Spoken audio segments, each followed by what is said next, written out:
सारी कलीसिया को जय मसीह की, आत्मिक परिवार को जय मसीह की बोलते हैं। मेरा नाम जसवीर है। मेरा पिंड जोड़ा कला है जो पंजाब में पड़ता है, और मैं अपने जीवन की गवाही बताना चाहता हूँ आप लोगों को सबको। बचपन से ही हम गलत संगति के कारण नशों में पड़ गए थे। यार दोस्तों में जाते थे, नशे करते थे। जैसे ही कहीं भी जाते थे नशे करते थे, दारू पीते थे, जर्दा खाते थे, बीड़ियाँ पीते थे, और भी कुछ नशा मिल जाए हमने खा लेना था और पी लेना था। और मैरिज भी होगी, मैरिज होने के बाद भी मैंने नशा नहीं छोड़ा। और जर्दा तो बहुत ज़्यादा खाया करता था। कई बार तो जर्दा इतना खाते थे भी, जैसे चाय पीना है जर्दा लगे लगाए में चाय पीते थे, उसके बाद चाय पीने के बाद ही जर्दे को बाहर निकाला जाता था। तो ऐसे करके ये लत बहुत ज़्यादा बढ़ चुकी थी। और मेरी मिसेज बहुत रोया भी करते थे। कई बार हमारी आपस में लड़ाई भी हो जाती थी ये दारू के कारण। और मुझे पता था भी घर जाऊंगा दारू पी के, फिर भी हमारी लड़ाई पड़ेगी। मतलब मिसेज के साथ भी मेरी बहस होती थी दारू के मामले में।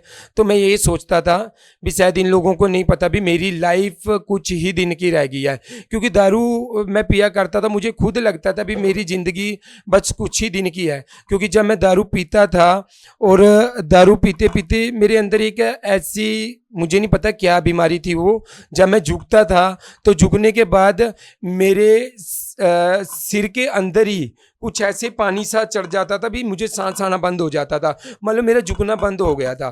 तो मैंने एक दो डॉक्टर की राय भी ली, तो पता नहीं, समझ नहीं आया भी ये क्या चीज़ है।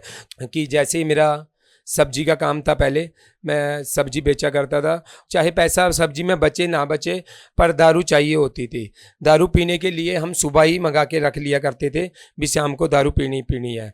और इसी के चलते चलते जैसे मैं जर्दा भी खाता था, 2-2 पुड़ियाँ 3-3 पुड़ियाँ एक दिन में ख़त्म हो जानी। और जैसे ही रात को कई बार जर्दा ख़त्म हो गया, फिर भी टेंशन हो जानी भी जर्दे की पूड़ी ख़त्म हो रही है, फिर पड़ोसियों से मांग के लाना। क्योंकि दारू मैं खुद भी पीता था और अपने यार दोस्तों को भी पिलाता था। ज़्यादा से ज़्यादा पैसा मेरा नशे में ही जाता था। घर पे ले जाने के लिए पैसा जेब में बचे ना बचे, पर दारू पीनी ही पीनी है। यदि जेब में नहीं भी पैसा है तो भी हम किसी से मांग के लेके पैसा तो भी दारू पी लिया करते थे। तो ऐसे ही ये लत हमारी बढ़ती गई। और मैंने सोच लिया था भी शायद यही ज़िंदगी है, क्योंकि खाने का कोई ढंग नहीं रहा था, ना ही ढालने का कोई ढंग रहा था। चाहे कोई दर्द है कहीं पे, चाहे तकलीफ है, तो ये दारू पीनी होती थी। और दवाई हम पहले ही खा लेते थे। जैसे ही चलते गए हम, और ये नशा भी हमारे भीतर और बढ़ता गया। और हमें किसी ने परमेश्वर के बारे में बताया, मेरी मिसेज को। वो लोग मेरी मिसेज को परमेश्वर के भवन में लेके गए। वहाँ पे जैसे ये वहाँ पे गए, सबसे पहले मेरी मिसेज का जो सिर का दर्द था वो ही वहाँ पे ठीक हुआ। और सबसे पहले दिन इसकी गवाही बन चुकी थी परमेश्वर की ओर से, क्योंकि इसका भी सिर 24 घंटे हर समय मान लो दुखता रहता था। इसका बीपी कम होता था, बढ़ता था। और इसका जैसे ही पेन सही हुआ, मेरे मिसेज ने मुझको आके बताया भी ऐसे ऐसे करके वहाँ पे होता है, ऐसे लोग ठीक होते हैं। उसके बाद ये मुझे भी लेके जाना शुरू किया। मैंने भी 1 बार गया, 2 बार गया, 3 बार गया। उसके बाद मैंने बंद करने की कोशिश की। यदि मैं चर्च में आना शुरू कर दिया तो मेरा नशा छूट जाएगा, मेरी दारू छूट जाएगी। तो मैंने जाना कम कर दिया और मैं नशे की उसी लत में फिर अपना वैसे ही चलता रहा। सच में मेरी मिसेज घर पे भी आके बहुत रोते थे जब मैं दारू पी के आता था। कई बार हमारा बिस्तरा भी अलग अलग हो जाता था, जैसे कि वो दूसरे कमरे में और मैं दूसरे कमरे में। क्योंकि दारू एक ऐसी चीज़ है कि इसकी पीने वालों को तो पता नहीं, पर दूसरे इंसान को बहुत गंदी बदबू आती है इसकी।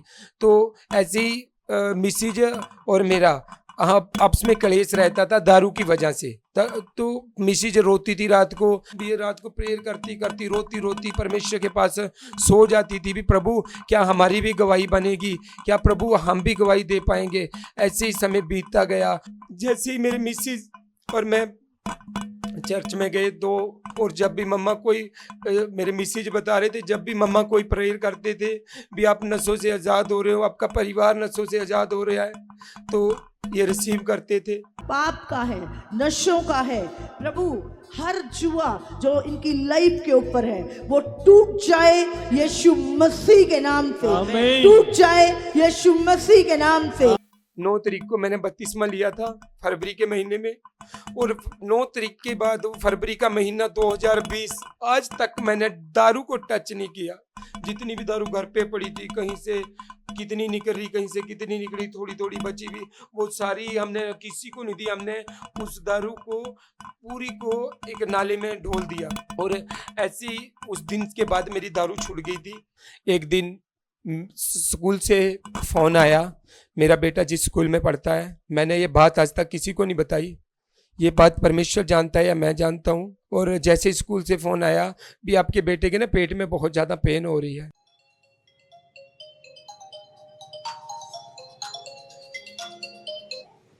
हेलो, यस मैम,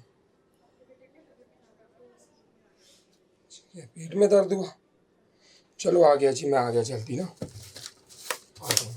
मैं अपना गाड़ी उठाई, मोटरसाइकिल उठाई, जो भी मुझे मिला था मैं उठा के भागा स्कूल में। भी पेट में दर्द क्यों हो पड़ा वो, क्योंकि स्कूल से फ़ोन ऐसे तरीके से आया था, बहुत ज़्यादा पेन हो रही है, आप जल्दी आ जाओ। तो मैं जाते जाते प्रेयर कर रहा था, प्रभु जो मेरे अंदर नुक्स है शायद इसी की वजह से मेरे बेटे के अंदर पेन हो रही है। अभी मेरे ऊपर दुष्ट ने अटैक नहीं किया, शायद मेरे बेटे पे अटैक किया है। तो प्रभु मैं जर्दा छोड़ दूंगा, प्रभु मेरे बेटे की पेन ठीक हो जाए। मैंने उसी समय जर्दे को फेंका और प्रे करवाई प्रे टावर से, और बेटा ठीक हो गया। उसके बाद मैंने जर्दा छोड़ दिया, और जर्दा छोड़ने के बाद उसके बाद का दिन है और आज का दिन है। मैंने मुड़ के जर्दे को मुंह नहीं लगाया, और ना ही बेटे के पेट में कभी वैसा पेन हुआ है जैसे होता था। और मैं सच में परमेश्वर का धन्यवाद करता हूँ। परमेश्वर ने मेरी 15 साल की लत को, जो नशे की थी, जो बहुत ज़्यादा बढ़ चुकी थी, उससे छुटकारा दिलाया। सिगरेट से, बीड़ी से, हमें सब चीज़ों से जो हमारे जीवन को हानि कर रही थी, जो हमारे शरीर को नाश कर रही थी चीज़ें, इन सब चीज़ों से परमेश्वर ने हम सबको आज़ाद किया। और सच में मैं एक चीज़ का और धन्यवाद करना चाहता हूँ परमेश्वर का, कि जो हमारी किराने की शॉप है, किराने की शॉप पे भी हम जो जर्दा बीड़ी बेचते थे, वहाँ से भी परमेश्वर ने हमारा छुटकारा कराया। ना हमारे घर में कोई नशा करके आता है, और ना ही हमारी जो किराने की शॉप है वहाँ पे कोई नशा बिकता है। तो हम टोटली फ्री हैं, ना हम नशा करते हैं और ना ही हम बेचते हैं। इन सब चीज़ों से परमेश्वर ने हमें आज़ाद किया। मैं तहे दिल से परमेश्वर का शुक्रगुजार हूँ और धन्यवाद करता हूँ कि परमेश्वर ने हमें दलदल से, कीचड़ से निकाल के अपने राज्य में खड़ा किया और नशों से आज़ाद किया। और धन्यवाद करता हूँ अपनी आत्मिक फैमिली का, आत्मिक परिवार का, मम्मा का, जो हर समय, हर घड़ी, दिन और रात प्रार्थनाओं में लगे रहते हैं और हमारे लिए दुआ करते, प्रार्थना करते, जिनकी प्रार्थनाओं के द्वारा आज हम नशा छोड़ चुके हैं। और धन्यवाद करते हैं एक बार फिर परमेश्वर का, जिसने हमें आग से भरी कलीसिया में रखा है और आग से भरे हुए हमें अगवे दिए हैं। और सच में धन्यवाद करता हूं परमेश्वर का। सबको जय मसीह की।